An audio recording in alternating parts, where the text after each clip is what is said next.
Mas Isaías falou com voz firme, impregnada da autoridade divina. Guarda a calma e não temas.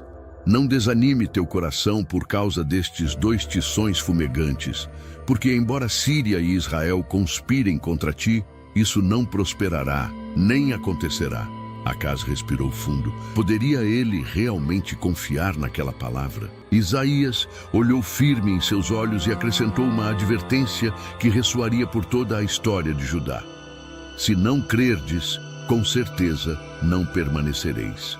Assim, o destino de uma nação dependia da fé, ou da incredulidade, de um único homem. Acas, no entanto, endureceu o coração. Em vez de voltar o rosto para o Senhor, começou a olhar para a Assíria, o império cruel que devorava nações, buscando no braço de carne a salvação que só Deus podia dar. Enquanto isso, Isaías sabia que o jogo de alianças e traições humanas era apenas uma cortina passageira, porque por trás de reis, exércitos e conspirações estava a mão invisível do Altíssimo, dirigindo a história para um propósito muito maior, a chegada do Emanuel. Quando Isaías falou pela última vez diante do rei incrédulo, suas palavras ecoaram além dos muros de Jerusalém. Viajaram por séculos, atravessaram impérios caídos e chegaram até um humilde estábulo em Belém.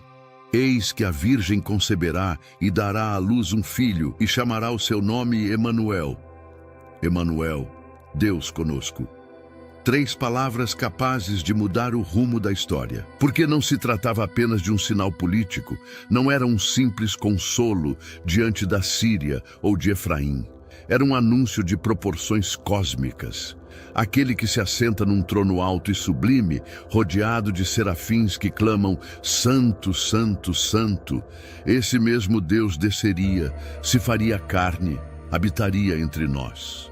E ainda que a profecia tivesse um eco imediato, porque antes que o menino prometido soubesse rejeitar o mal e escolher o bem, a terra dos 2 reis que atemorizavam Judá seria devastada pela Assíria. Suas palavras apontavam muito além. Apontavam para um futuro em que um menino nasceria de uma jovem virgem numa pequena aldeia, envolto não em mantos reais, mas em faixas humildes, deitado em uma manjedoura em vez de um trono de ouro. Isaías, sem compreender ainda toda a grandeza do que estava dizendo, foi movido pelo Espírito a revelar mais mistérios sobre o Emanuel. Viu que sobre este menino repousaria o Espírito do Senhor, que seria chamado Maravilhoso Conselheiro, Deus Forte, Pai Eterno, Príncipe da Paz. Viu que um renovo brotaria do tronco cortado de Jessé, surgindo num tempo em que a casa de Davi pareceria apenas um toco seco, sem vida, e sobre ele descansaria a sabedoria, o conselho, o poder e o temor do Senhor. Essa promessa ardia no coração de Isaías como um fogo inextinguível. Mesmo sabendo que Judá caminhava direto para o castigo, que a arrogância de Acaz e das gerações futuras traria invasão e exílio, ele também sabia que Deus não havia terminado, que Emanuel viria, que um dia o povo que andava em trevas veria grande luz, que sobre os que habitavam na terra da sombra da morte resplandeceria um novo amanhecer. Mas no palácio, Ezequias fez algo que mudaria o destino de Judá. Pegou a carta que Senaqueribe havia enviado, cheia de blasfêmias contra o Senhor, e subiu ao templo. Ali, na presença silenciosa do Deus de Israel, estendeu o pergaminho diante do altar e orou com um coração totalmente rendido. Ó Senhor, Deus de Israel, que habitas entre os querubins, só Tu és Deus de todos os reinos da terra. Tu fizeste o céu e a terra. Inclina, ó Senhor, o teu ouvido e ouve. Abre, ó Senhor, os teus olhos e vê, e escuta todas as palavras de Senaqueribe, que enviou para afrontar o Deus vivo. Ezequias não defendia a si mesmo nem ao seu reino, defendia a honra do nome do Senhor. Agora, pois, ó Senhor nosso Deus, livra-nos da sua mão, para que todos os reinos da terra saibam que só Tu, ó Senhor, és Deus. A resposta divina não tardou. Isaías enviou uma mensagem a Ezequias, uma promessa que soava como um rugido de leão em meio a sussurros humanos. Assim diz o Senhor acerca do rei da Assíria: não entrará nesta cidade, nem lançará flecha nela. Não virá diante dela com escudo, nem levantará contra ela trincheira. Pelo caminho por onde veio, por esse mesmo voltará, e nesta cidade não entrará, diz o Senhor. Pois eu defenderei esta cidade para salvá-la por amor de mim mesmo e por amor de Davi, meu servo. Naquela noite, enquanto os soldados assírios dormiam confiantes fora das muralhas, o anjo do Senhor desceu, invisível aos olhos humanos, mas letal como um fogo que não se pode conter, percorreu o acampamento inimigo. Quando o sol se levantou sobre as colinas, revelou um cenário terrível. 185.000 homens jaziam mortos, sem que Judá tivesse disparado uma só flecha. Senaqueribe acordou, viu a destruição e voltou humilhado para Nínive. Ali mesmo, segundo a palavra do Senhor, caiu morto à espada no templo do seu próprio Deus. Jerusalém respirou. O povo se prostrou com o rosto em terra, tremendo diante do poder do Santo de Israel. Ezequias se levantou com lágrimas de gratidão. Judá havia sido salva não por exércitos nem alianças, mas pela mão invisível do Altíssimo, que peleja pelos seus. Mas o coração do homem é frágil e o orgulho espreita até depois de grandes vitórias espirituais. Certo dia chegaram mensageiros de uma terra distante, Babilônia.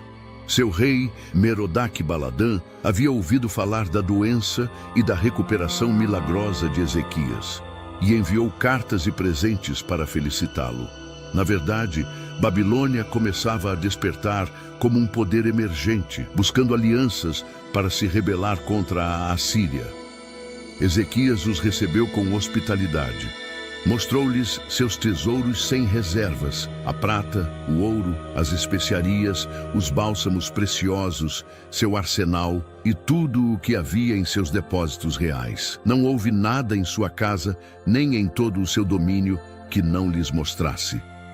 Seu coração se encheu de vaidade ao ver o espanto estampado nos rostos daqueles homens estrangeiros. Talvez por um instante tenha esquecido que tudo o que possuía era um dom do Deus que havia detido o sol e enviado um anjo para salvar Jerusalém. Não demorou para Isaías se apresentar diante do rei. Seus olhos calmos, mas penetrantes, pareciam ver além do que era visível. O que viram esses homens e de onde vieram a ti? Perguntou com voz tranquila. Ezequias respondeu quase orgulhoso. Vieram de uma terra distante da Babilônia. E tudo o que há em minha casa eles viram. Não houve nada entre meus tesouros que eu não lhes mostrasse. Então Isaías se ergueu, e suas palavras caíram como um peso de chumbo sobre o salão real.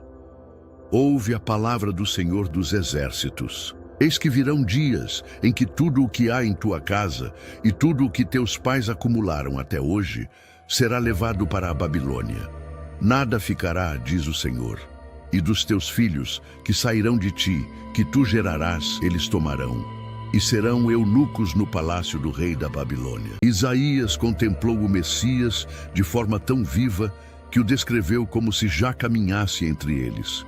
Porque um menino nos nasceu, um filho se nos deu, e o governo está sobre os seus ombros. E o seu nome será Maravilhoso Conselheiro, Deus Forte, Pai da Eternidade, Príncipe da Paz. Do aumento do seu governo e da paz não haverá fim, sobre o trono de Davi e sobre o seu reino. Não seria um simples libertador político, seria o próprio Deus tomando forma humana, trazendo um reino de justiça e santidade. Isaías viu que brotaria um renovo do tronco de Jessé, quando a casa de Davi parecesse morta como um toco seco, e sobre esse rebento repousaria o Espírito do Senhor, com sabedoria, conselho, poder e temor de Deus. Ele julgaria com equidade, defenderia o pobre e feriria a terra com a vara de sua boca. Mas o mais espantoso de tudo foi quando Isaías falou do servo do Senhor, um personagem misterioso que sofreria de forma indescritível. Em seu famoso capítulo 53, Isaías o descreveu com palavras que atravessam a alma.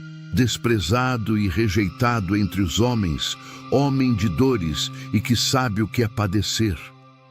Mas ele foi ferido pelas nossas transgressões, moído pelas nossas iniquidades.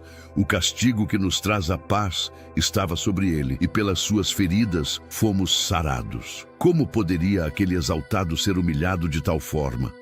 Por que deveria carregar culpas alheias? Isaías não compreendia tudo, mas falava movido pelo Espírito, anunciando que, por meio de sua dor, viria a verdadeira cura para Israel e para o mundo.